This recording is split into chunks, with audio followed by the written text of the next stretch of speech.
नमस्कार, स्वागत है आपका बिहार समाचार में। लोकसभा चुनाव को लेकर बिहारियों के लिए बड़ी खबर आ रही है। साथ ही तेजस्वी यादव ने बिहार वालों के लिए बड़ी घोषणा कर दी है। मुख्यमंत्री नीतीश कुमार जी ने भी कई योजनाओं की शुरुआत कर दी है। तो वहीं लोकसभा चुनाव में किनका पलड़ा भारी है, कहां से कौन चुनाव जीत रहे हैं, अब ये भी साफ होने लगा है। तेजस्वी यादव ने जनता को भरोसा दिलाया। साथ ही किसानों का इस बार कर्ज माफ किया जा सकता है, बिजली बिल भी माफ हो सकता है, राशन कार्ड और आधार कार्ड को लेकर भी बड़ी खबर है। तो आज के बिहार की महत्वपूर्ण खबरों पर बात करेंगे। इससे पहले आपसे एक छोटी सी अनुरोध है, कृपया वीडियो को एक प्यारा सा लाइक अवश्य कर दीजिएगा। आपका लाइक करना ही हमारी मेहनत का फल होता है।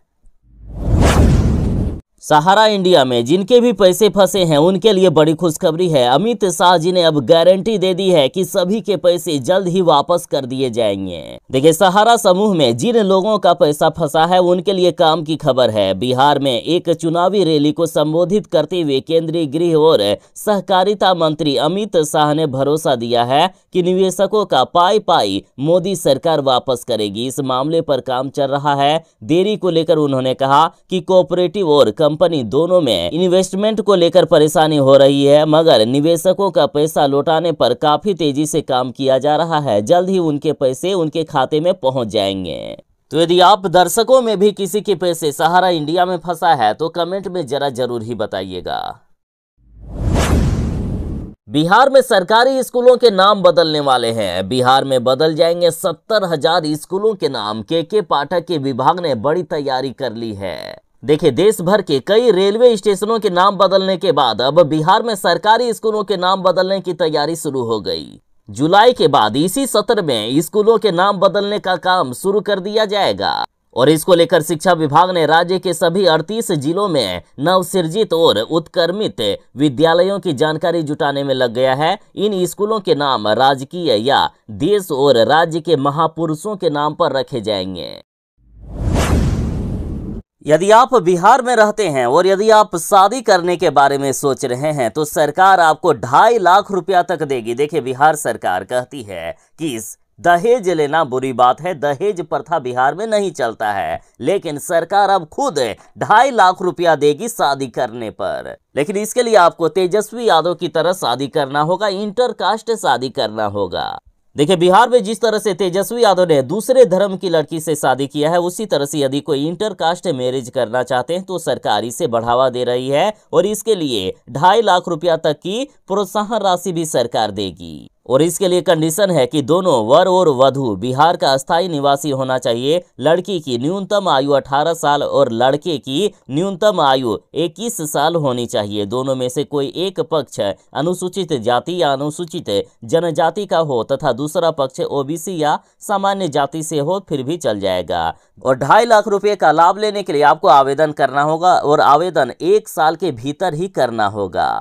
और यदि आवेदन करने के लिए डॉक्यूमेंट की बात करें तो शादी का रजिस्ट्रेशन प्रमाण पत्र, वर और वधू का जाति प्रमाण पत्र, आधार कार्ड, राशन कार्ड, निवासी प्रमाण पत्र और जन्म प्रमाण पत्र आदि का जरूरत पड़ेगा। देखिए, इस योजना के तहत 1.5 लाख रुपए तो तुरंत ही दे दिया जाएगा। साथ ही बाकी का 1 लाख रुपए 3 साल के लिए फिक्स कर दिया जाएगा और यदि रिश्ता 3 साल तक सब कुछ ठीक ठाक चला तो इंटरेस्ट के साथ वो राशि आपको दे दी जाएगी। आखिर बिहार में बालू माफियाओं और शराब माफियाओं को कैसे रोका जा सकता है और कौन रोकेगा इन्हें? देखिए, बालू माफियाओं से खुद पुलिस वाले जब मिले हुए हैं, पुलिस महकमे में बड़ा हड़कंप मच गया। बालू माफियाओं से साठगांठ में दरोगा समेत 8 को सस्पेंड कर दिया गया है। एसपी ने इन्हें जेल भेज दिया। देखिए, लगातार बिहार में आरोप लगते थे कि बालू माफियाओं से पुलिस वाले मिले हुए हैं, शराब माफियाओं से पुलिस वाले मिलकर बिहार में शराब बेचवाने का काम करते हैं और अब कई ऐसे मामले सामने आ गए हैं जिससे ये आरोप अब सही सिद्ध हो गया। और इन्हीं बातों को देखते हुए अब बीजेपी वाले भी बिहार में शराबबंदी को खत्म करने की मांगे करने लगे हैं। देखिए, बालू माफिया से साठगांठ व पार्सिंग एजेंट के संपर्क में आकर बालू से लदे ट्रकों को पार कराने के मामले में सारण एसपी डॉक्टर गौरव मंगला ने कड़ा एक्शन लेते हुए भगवान बाजार थाना के दरोगा, जमादार समेत कुल 8 पुलिस कर्मियों को सस्पेंड करके जेल भेज दिया है।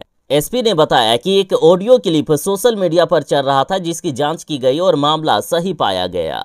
साथ ही एसपी ने आम आदमी से भी अपील की है कि अवैध वसूली करने वालों के बारे में लोग अपनी शिकायत इस फोन नंबर पर भी कर सकते हैं। नंबर है 9431822989। इस पर आप वीडियो या ऑडियो क्लिप भी भेज सकते हैं और जो जानकारी देगा उसका पता और नाम गोपनीय रखा जाएगा, उसे किसी तरह की कोई भी परेशानी नहीं होगी।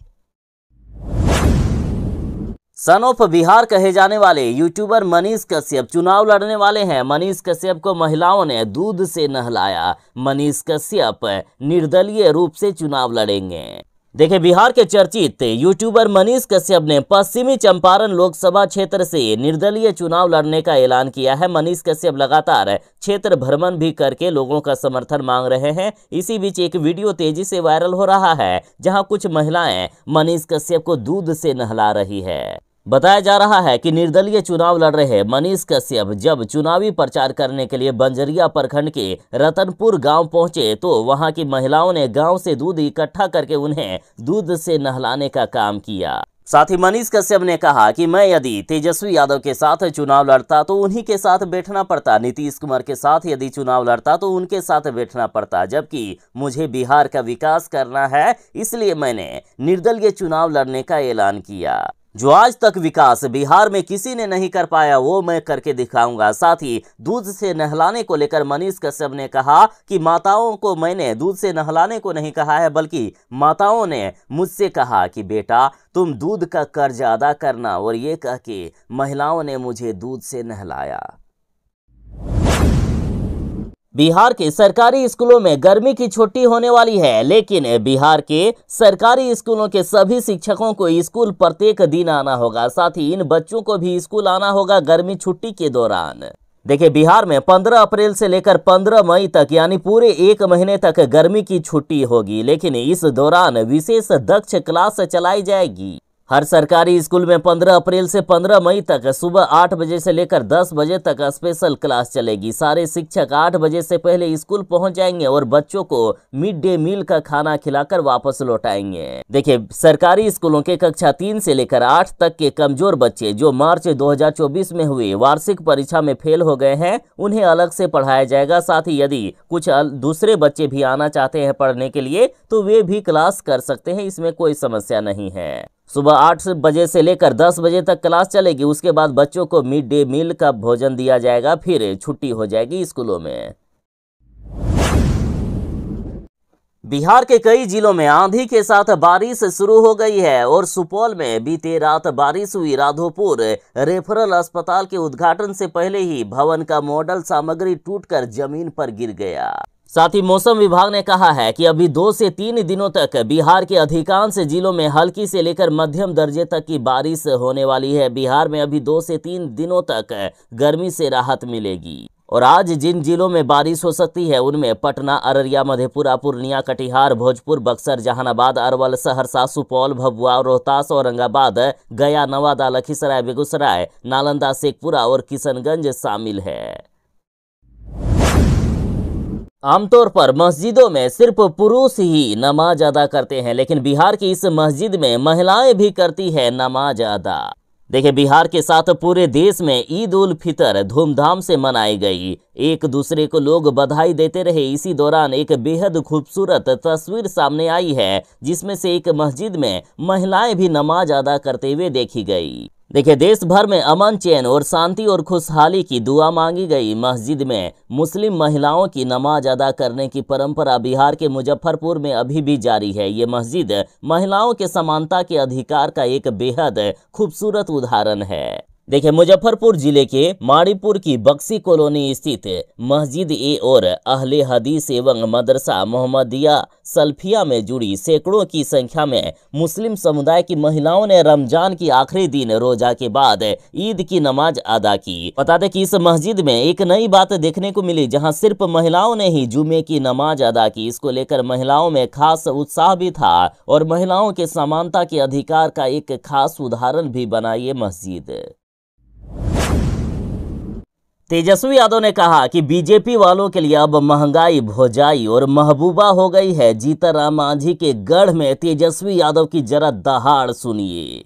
देखिए, तेजस्वी यादव और मुकेश सहनी इन दिनों ताबड़तोड़ रैलियां कर रहे हैं। इसी कड़ी में दोनों दिग्गज नेता आरजेडी प्रत्याशी कुमार सर्वजित के पक्ष में चाकंद हाई स्कूल में चुनावी सभा को संबोधित किए। इस दौरान गया से तेजस्वी यादव ने कहा कि बीजेपी वालों के लिए अब महंगाई भौजाई और महबूबा हो गई है। तेजस्वी यादव बोले कि पहले बीजेपी वाले महंगाई की बात करते थे, अब महंगाई इनके लिए भौजाई और महबूबा हो गई है। ये लोग बात ही नहीं करते हैं महंगाई पर। पीएम नरेंद्र मोदी कहते हैं कि हम राशन दे रहे हैं, लेकिन राशन तो कांग्रेस के जमाने से ही चला आ रहा है। बीजेपी वाले सिर्फ जनता को ठगने का काम कर रहे हैं। साथ ही तेजस्वी यादव ने कहा कि हम दशरथ मांझी की तरह जब तक तोड़ेंगे नहीं तब तक छोड़ेंगे नहीं। तेजस्वी यादव बोले कि यदि हमारी सरकार बनी तो राशन के साथ साथ नौकरी भी युवाओं को देंगे। वहीं नरेंद्र मोदी के वादे की गरीबी खत्म कर देंगे पर भी निशाना साधा तेजस्वी यादव ने और कहा कि गरीबी खत्म हो जाती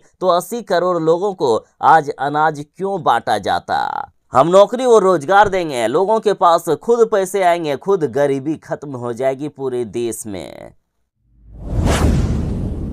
पप्पू यादव की मुश्किलें बढ़ने वाली है। पप्पू यादव के पूर्णिया आवास पर पुलिस की हुई रेड। पप्पू यादव का प्रचार गाड़ी तक जब्त कर लिया गया।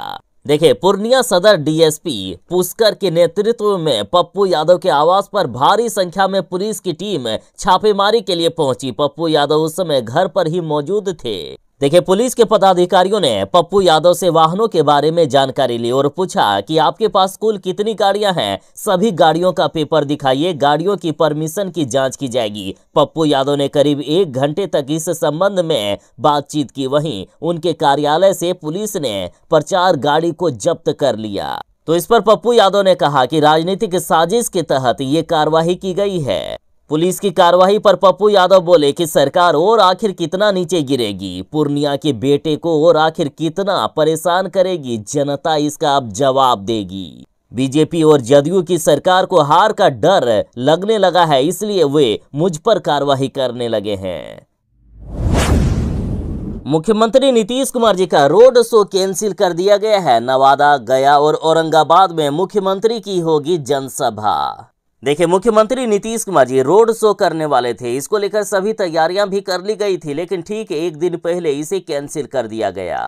बता दें कि मुख्यमंत्री का 12 अप्रैल और 13 अप्रैल को गया, नवादा और औरंगाबाद में रोड शो होना था, लेकिन अब ये रोड शो नहीं होगा। देखिए, बिहार में पहले चरण में गया, नवादा, औरंगाबाद और जमुई के लोकसभा क्षेत्र में चुनाव होना है। चारों लोकसभा क्षेत्र में जदयू का कोई भी उम्मीदवार नहीं है, लेकिन एनडीए उम्मीदवार के लिए मुख्यमंत्री अब जनसभा करेंगे। आज 12 अप्रैल को मुख्यमंत्री का नवादा में तो 13 अप्रैल को गया और औरंगाबाद में जनसभा होगी। देखिए, पहले चरण का चुनाव 19 अप्रैल को होना है। अब तक प्रधानमंत्री की जमुई और नवादा में 2 स्थानों पर सभा हो चुकी है और 16 अप्रैल को प्रधानमंत्री नरेंद्र मोदी जी एक बार फिर से बिहार आ रहे हैं। गया में जनसभा होगी और उसमें मुख्यमंत्री भी शामिल होंगे।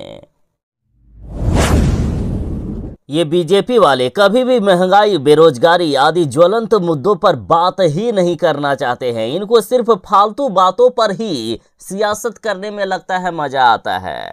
देखिए, तेजस्वी यादव ने सोशल मीडिया पर मछली और संतरा खाने का वीडियो शेयर किया, जिसको लेकर अब बिहार की बीजेपी सियासत करने लगी है। ये ज्वलंत मुद्दों पर बात ही नहीं करना चाहती है, सिर्फ मछली और संतरा पर बात कर रही है। इस पर तेजस्वी यादव ने कहा कि बीजेपी वाले नहीं चाहते हैं कि बिहार का भला हो। तेजस्वी यादव ने पूछा कि क्या एक बार भी कहा कि बिहार को विशेष राज्य का दर्जा मिलना चाहिए? क्या एक बार भी बीजेपी ने कहा कि बिहार को विशेष पैकेज देंगे? नहीं ना, बीजेपी ने एक बार भी नहीं कहा कि वह बिहार के युवाओं का कैसे भला करेंगे। इन सब मुद्दों पर तो किसी भी बीजेपी नेता ने कुछ भी नहीं कहा। इन्हें सिर्फ फालतू बातों से मतलब है। साथ ही तेजस्वी यादव ने कहा कि देश का युवा वर्ग जान चुका है कि प्रधानमंत्री जी भी कभी भी बेरोजगारी, किसानी, महंगाई, गरीबी, शिक्षा, स्वास्थ्य और ज्वलंत मुद्दों पर बात नहीं करते। तेजस्वी यादव ने पूछा कि पीएम जी को बताना चाहिए कि विगत वर्षों में उनके शासन में ही बेरोजगारी, गरीबी और महंगाई सबसे अधिक क्यों बढ़ी। तेजस्वी यादव ने कहा कि हम बेरोजगारी, महंगाई, नौकरियों पर बात करते हैं, लेकिन बीजेपी वाले सिर्फ इन मुद्दों से भागने का काम करते हैं।